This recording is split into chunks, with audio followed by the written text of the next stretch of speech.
que uma pessoa já nasce empreendedora? Bom, isso a gente não sabe. O que a gente sabe é que pessoas fortes, inteligentes e inquietas conseguem driblar as dificuldades, colocam a mão na massa e abrem o próprio negócio. Até agora, em todos os episódios do Empreender, nós mostramos a realidade de quem abre a própria empresa em Pernambuco. E tudo isso nos leva a um questionamento. Qual será o empreendedorismo do futuro, Pedro? Esta pergunta vale ouro, Renata, e já temos algumas respostas. A primeira delas vem lá do Polo de Confecções do Agreste, que tem inovado de uma maneira sustentável e consciente. No Recife, tem empresa de olho na sustentabilidade, apostando em um elemento fundamental do município para amenizar o problema da mobilidade urbana.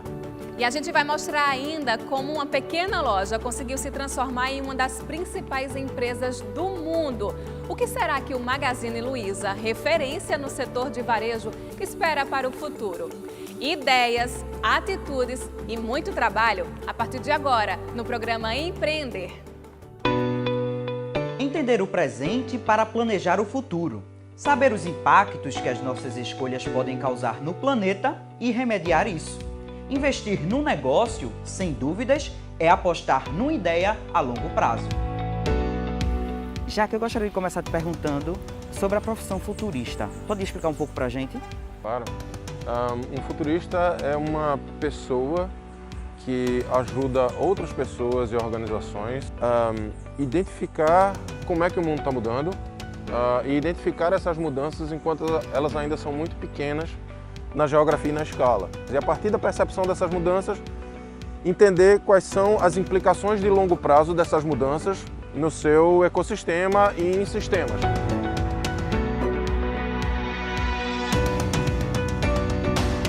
É possível empreender de forma sustentável? Na verdade, é mandatório empreender de forma sustentável.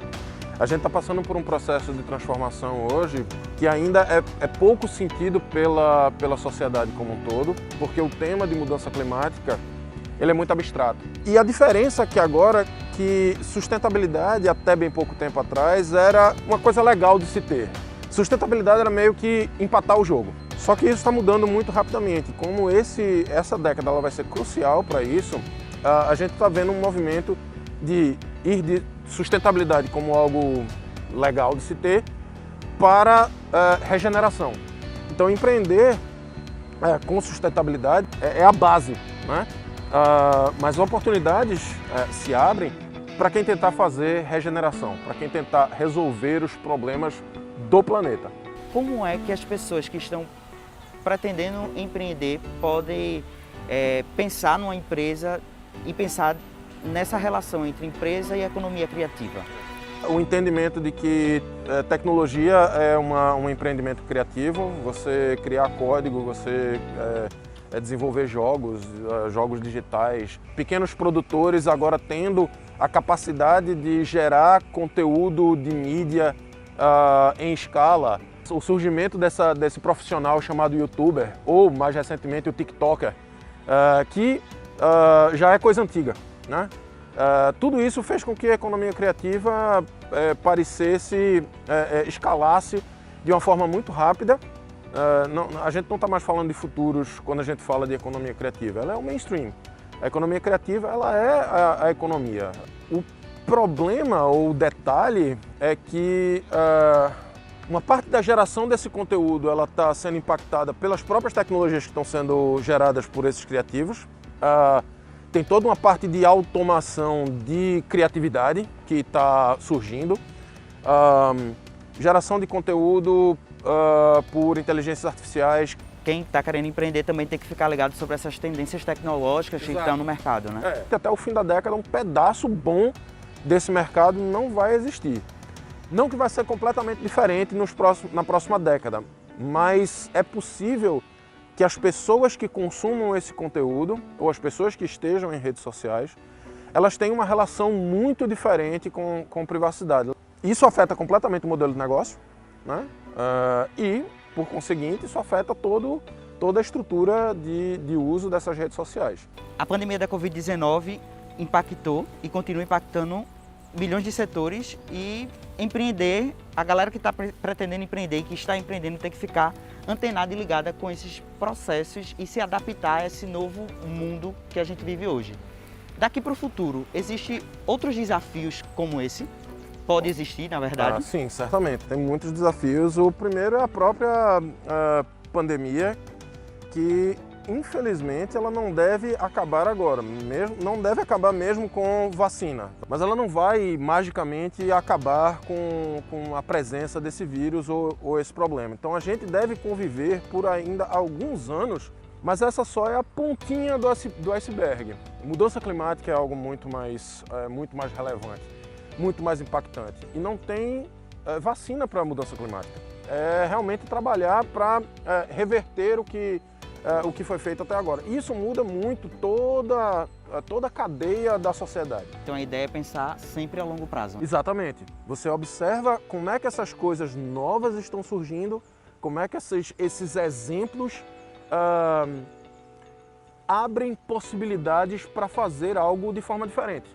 E aí, obviamente, o futuro ele é feito das coisas que deram errado, né? As coisas que deram errado, você olha e conserta elas, adapta elas, modifica elas um pouco, até elas se tornarem o novo padrão. Se o futuro precisa estar baseado em ideias sustentáveis, a navegação pelos rios do Recife é uma delas. Barcos como meios de transporte para dar adeus aos longos engarrafamentos de ruas e avenidas. Foi com esse problema em mente que a Naveg, uma startup de soluções tecnológicas voltadas para mobilidade e logística hidroviária, desenvolveu um aplicativo que pode ajudar a implantar esse transporte que tem baixo impacto ambiental. Então, a Naveg hoje ela é uma startup de soluções hidroviárias. A gente oferece a conexão entre pessoas que estão se deslocando para o trabalho ou para estudo, né, por motivos rotineiros, por motivos cotidianos, através de soluções tecnológicas, né? Então a gente está aproveitando uma coisa que já existe em cidades como Recife, que são essas infraestruturas que são os rios, e a gente tem aqui o Capibaribe que conecta boa parte da cidade, né? E o que é que a gente está buscando? A conexão da população com a natureza num projeto de impacto socioambiental, ou seja, a gente tem uma visão de trazer barcos elétricos, barcos solares, como outros que estão sendo apoiados hoje pela Prefeitura e pela Agência Recife de Inovação e Estratégia Ares, e usar os barqueiros que já trabalham com isso, né?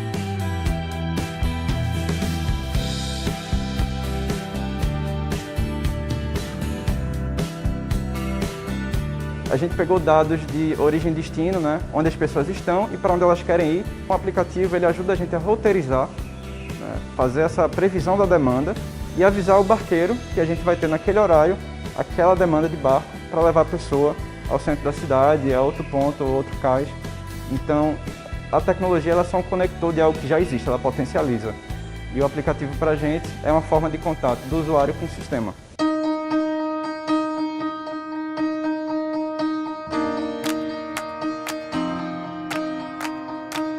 A gente começou com a rota piloto, né, para validar o conceito. A gente opera aqui do Baobá até o Marco Zero. Tem outros projetos como o Parque do Caiara, que vai ter uma travessia solar, com o projeto da Ares, que é a Agência Recife Inovação e Estratégia. A gente tem o Murilo La Greca, que é outro museu aqui no Parnamirim. A gente vai ter projetos também no Parque das Graças.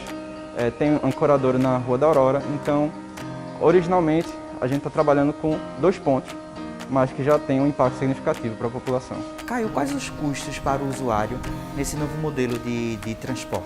A gente chegou num desenho onde a gente tem uma plataforma para que outras empresas tenham seu marketing diferenciado. Os nossos contratos, o que mantém a empresa, são contratos empresariais. Ou seja, a gente viabiliza para o usuário uma tarifa módica. Ou seja, você está fazendo um trajeto que de carro você gastaria muito mais que isso em gasolina, você gastaria muito mais que isso em outros sistemas de aplicativo, transporte público. Então, a nossa meta é manter esse preço sempre simbólico, né? Esse preço que ajuda a bancar. E para os parceiros que a gente trabalha, né? Os barqueiros, os ribeirinhos, a gente repassa para eles num contrato. Então, a gente está também evitando a precarização. Então, isso faz parte também do nosso desenho desde a origem. Olha, o Recife, como a maioria das cidades brasileiras, ele sofre de um problema crônico de infraestrutura. São cidades coloniais, do período colonial, não foram planejadas e foram crescendo organicamente. E se valorizou muito a propriedade privada em detrimento dos espaços públicos. O Recife, por exemplo, o principal modal de transporte até o século XIX era o rio. E aí a gente foi abandonando isso, a gente foi perdendo essa cultura de utilizar o rio como meio de transporte em detrimento da infraestrutura terrestre. Na verdade, a gente tem que olhar para o planejamento urbano e perguntar se a gente está planejando a cidade corretamente.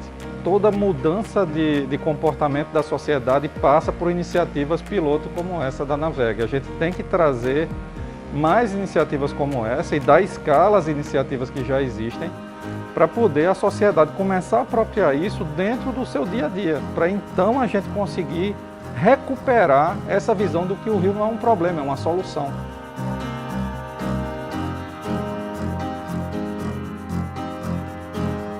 Quando o Baobá foi plantado aqui, o Parque, aí as pessoas disseram assim: Davi, por que você não vem, já que você tem barco, por que você não vem para cá para realmente passear com o pessoal?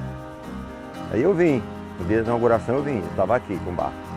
Aí o pessoal, não, eu tenho passeio de barco e tal, e eu tratando as pessoas bem, e no caso faz 6 anos agora, no dia 15 de setembro.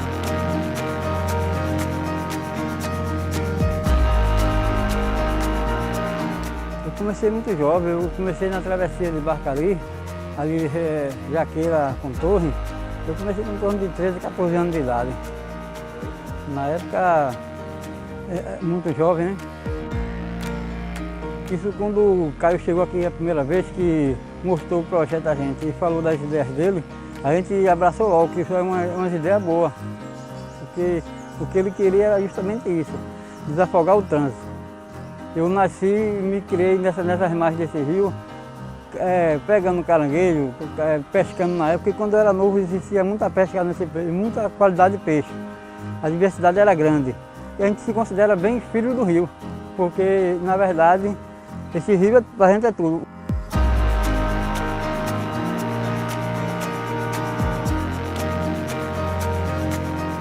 Como a gente viu, se hoje a sustentabilidade é uma preocupação obrigatória, no futuro essa importância vai ser ainda maior. No próximo bloco, vamos mostrar como uma lavanderia em Toritama gera renda e gerencia os impactos do processo no meio ambiente. E mais, a inovação é uma regra em uma grande empresa de varejo para se manter um passo à frente no mercado.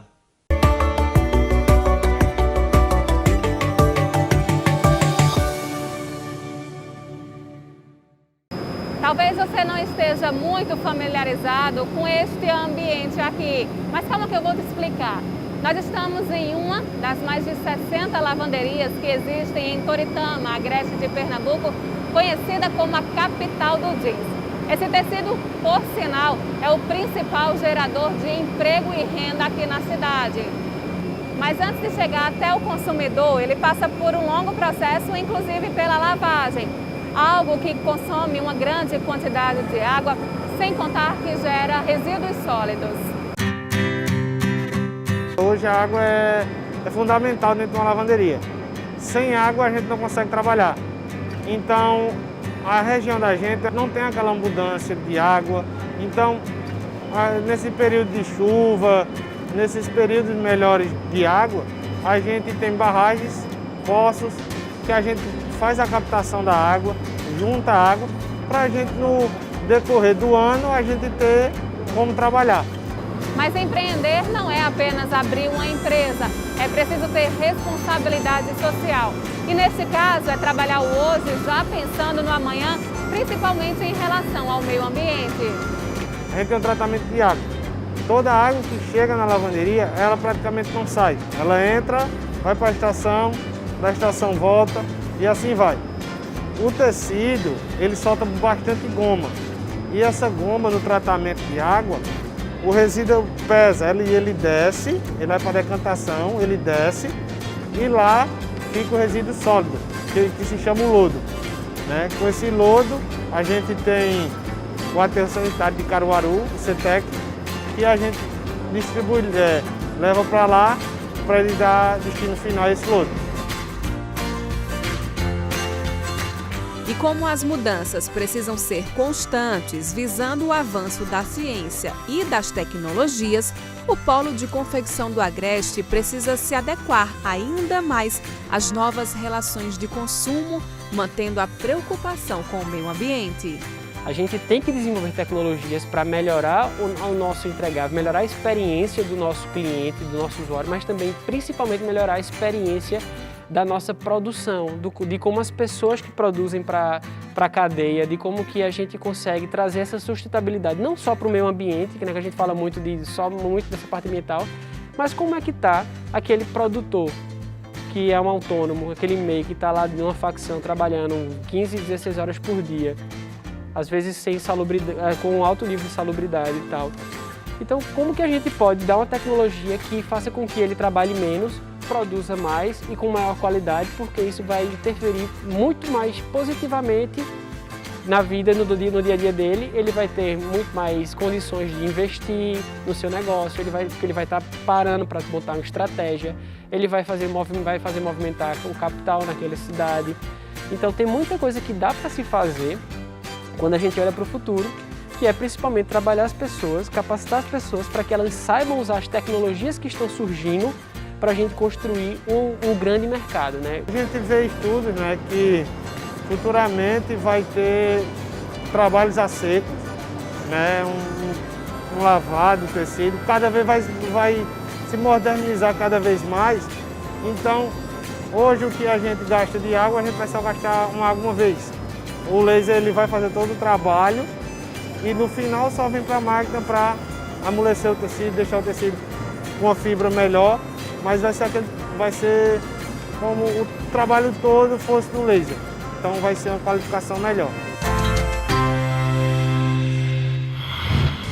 Oi, gente! Quem poderia imaginar que no século XXI estaríamos interagindo com um assistente virtual? Aposto como você conhece esta aqui. Pois é, esta é a Lu, a especialista digital do Magazine Luiza e que faz o maior sucesso na internet. E eu adoro ver todo mundo feliz quando dou uma ajudinha para vocês. E digamos que ela não é uma funcionária qualquer. Com o boom do marketing digital, as vendas online, a Lu está aí com o propósito de auxiliar as pessoas na hora da compra pela internet.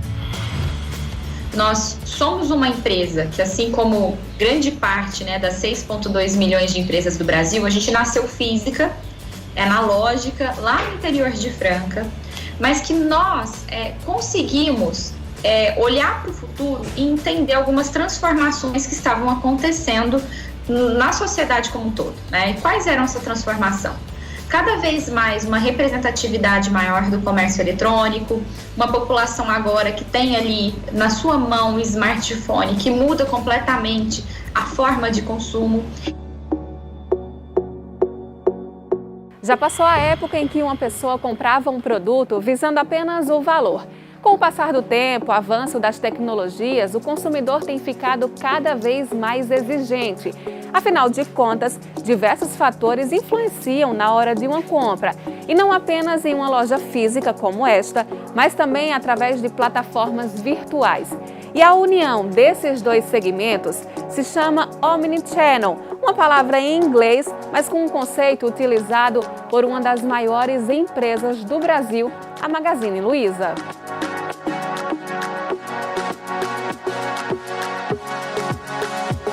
Nós damos aos nossos consumidores a opção de escolher o local em que ele melhor encontrar o produto para efetuar a sua compra. Com isso, nós encerramos o ano de 2019 com 51% das nossas vendas realizadas pela loja física e 49% realizada pelo comércio eletrônico. Com isso, o que a gente sempre costuma dizer, até para os empreendedores? A gente diversifica os canais. E a consolidação da empresa não foi da noite para o dia, já que o Magazine Luiza surgiu na década de 50, sendo apenas uma loja na cidade de Franca, em São Paulo. De lá para cá, foram muitos investimentos, até que hoje é a principal empresa do varejo no Brasil. Ao todo, são mais de 1.300 lojas em 21 estados brasileiros, 23 centros de distribuição e mais de 40 mil colaboradores. E para um empreendimento que cresce tanto, que está à frente do tempo, o que esperar para o futuro? E a gente quer agora, né, dentro da nossa missão, que é dar a muitos o que é privilégio de poucos, ajudar os micros, pequenos e médios varejistas no Brasil a se digitalizarem e também viverem num processo de omnicanalidade. Essa década nossa vai ser marcado por auxiliar e principalmente para trazer para vender aqui conosco os nossos mais de 5 milhões aí de varejistas. E por que a gente pensa e a gente quer isso? Porque nós acreditamos na soma, no ganha-ganha, no aumento de portfólio. Nós queremos ser uma plataforma que tem de tudo. E quando a gente abre a nossa plataforma para que outros empresários vendam aqui conosco, o que a gente faz é ter uma riqueza, né, de itens disponíveis para o nosso consumidor, para que ele não tenha mais que sair do Magazine Luiza. Ele vai abrir o nosso aplicativo e ele vai encontrar tudo o que ele precisa.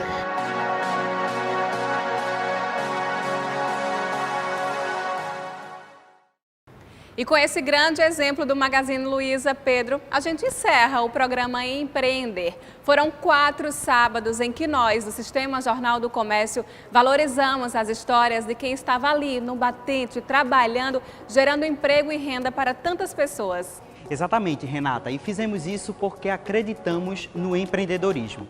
E se você tem o desejo de começar o próprio negócio, lembre-se do que mostramos aqui. Não desista, trabalhe, inove, se qualifique, porque quando você menos esperar, a sua hora vai chegar. Até a próxima!